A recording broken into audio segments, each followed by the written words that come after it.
คณะกรรมการกันนะโอ้เมียนขาวติดอยู่บ้างโอ้น้ำมันมันก็ท้าตอนขึ้นอยู่นะได้กินนักมวยต้องตอนวอร์มร่างกายเนาะท้าเนี่ยต้องวอร์มร่างกายเอาใบคู่ก่อนเนาะ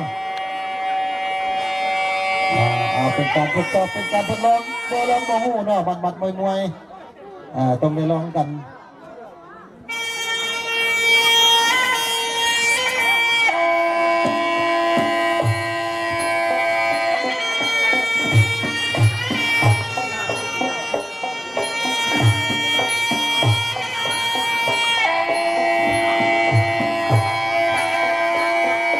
ที่เราเป็นคู่ปิดท้ายในรายการและการแข่งขันคุณติดต่อทำการแข่งขันกันที่บ้านบอเด้อเนาะมึงดินฟังปฏิกาการแข่งขันโอ้หูพางนั้นใกล้เคียงกันเนาะเพิ่งว่าจะดูเดือดดูบอมวยคู่ปิดท้าย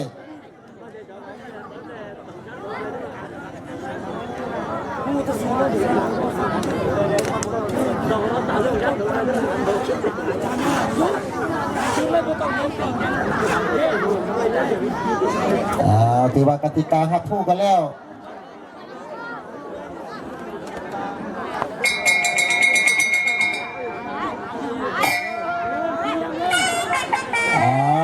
ระฆังดังแล้ว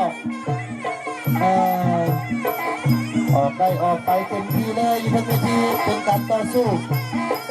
การบอกผมก็ต้องแนวนี้เตะกลัวมาต้องแนวนี้ยันได้ผมสีแดงลบได้ส่วนขวาจะไปลบได้ยันได้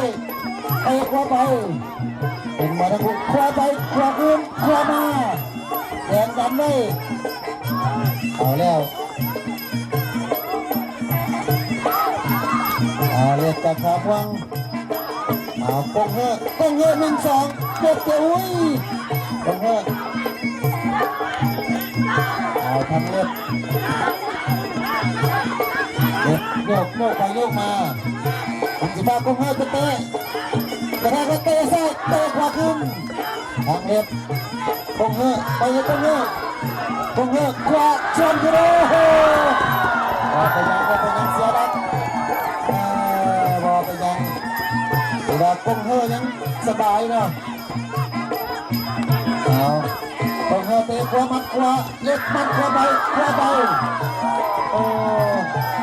เอาละเตะขวามาโอ้ก็ไม่ธรรมดาเนาะทั้งเล็บเป็นมวยออกซ้ายขวาเตะขวาไปกงเฮ่เตะขาเตะขวา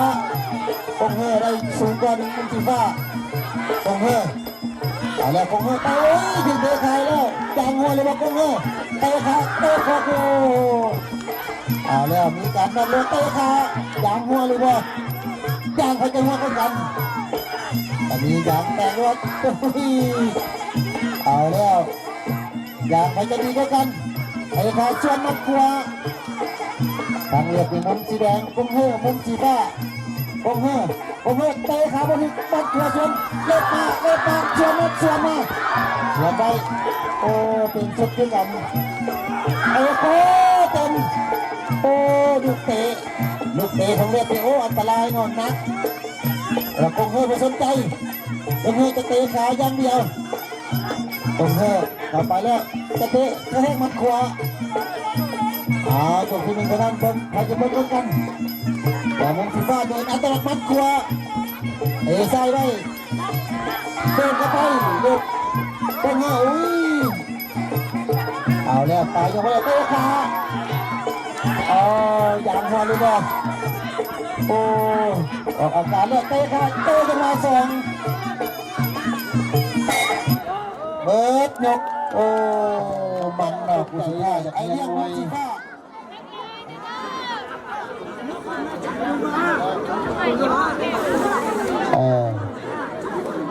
บรรดานักกีฬาเขาเนาะสนใจอยากฝึกอยากหัดแอบมวยมาพัวพันนั่งกรรมการเขาได้เนาะ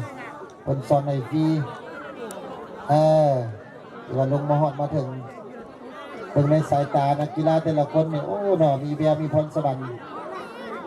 ถือว่าใจนั้นถือว่าเกินร้อย แต่ว่าได้ฝึกหน่อยนึงคิดว่าโอ้ความเป็นมวยนี่ รับประกันว่าเก่งนักกีฬาเฮาหลายบ้านที่มาแข่งขันนี่มีแววมีพรสวรรค์ละยังรอท่าแต่ครูฝึกมาช่วยถ้าว่าได้ฮัดได้แอบนี่เก่งแน่นอนเนาะนักกีฬาจากทางบ้านเฮาเนาะหรือว่าบ้านใกล้เคียง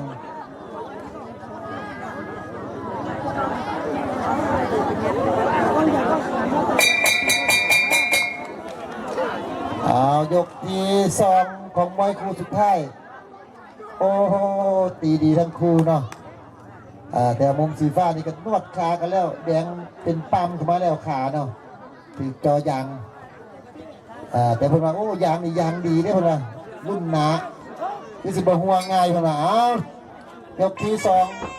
2ผมสีแดงก็ยังเพิ่งไปเห็นเนาะแต่ว่าเบิดมีเรื่องด้วยกันมุมสีฟ้าบอกว่าจะไปใส่เตะขวาโอ้ยมาแล้วตัดขวาส่วนเลยเสร็จแล้วก็ก่อนระวังเนาะโอ้นักกีฬาต้องใจเย็นๆแต่ว่าไม่ยังเอาแล้วโอ้โยกซ้ายโยกของเตะขาแล้วโอ้ย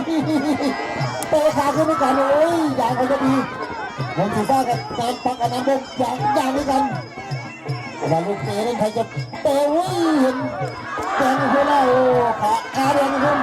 สวนแล้วผมถือว่าเข้าไปลูกใจแต่ละมัดนั่นดูจัดดอกมัดนั่นคนเป็นอย่างนี้จัดกันมาเอาแล้วว่าเป็นมัดแจงอุ้ยเตะขาด้วยกันแต่มุมสีแดงนั้นบอกอาการเนาะขามุมสีฟ้านั้นเป็นพื้นขึ้นมาแล้ว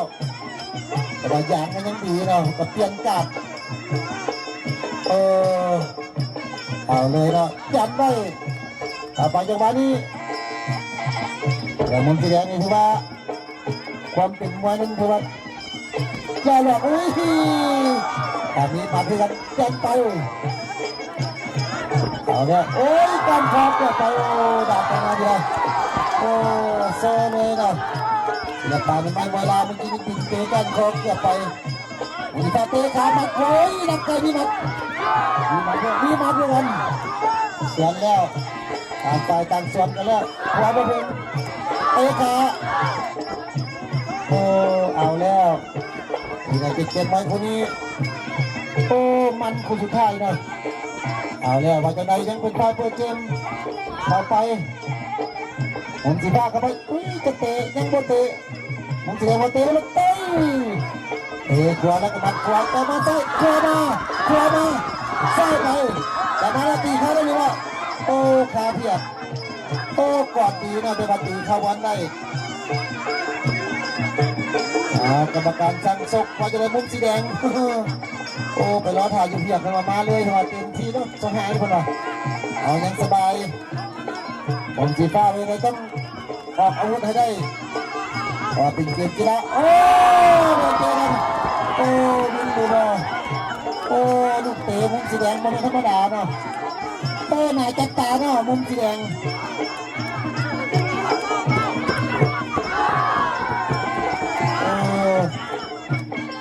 เอาแล้วโอ้เก่งเนาะมุมสีแดงถึงนับไปแล้วมุมสีฟ้าโอ้มุมสีแดงนี่ถ้ามาเจอกับสิงห์ดำเนี่ยโอ้ยย่างสิงห์ดำถึงมากกว่าจะได้แล้ว6 7 8 9โอ้บ่เอาเลยโอ้บ่เป็นยังไงนี่พี่ก็ขอโทษกันนะนี่นักกีฬาโอ้ได้ทดสอบทดลองกันถือว่าชมเชยโอ้คือว่าสุดยอดเนาะมวยครูพิษพลาดในรายการการนอกกันไป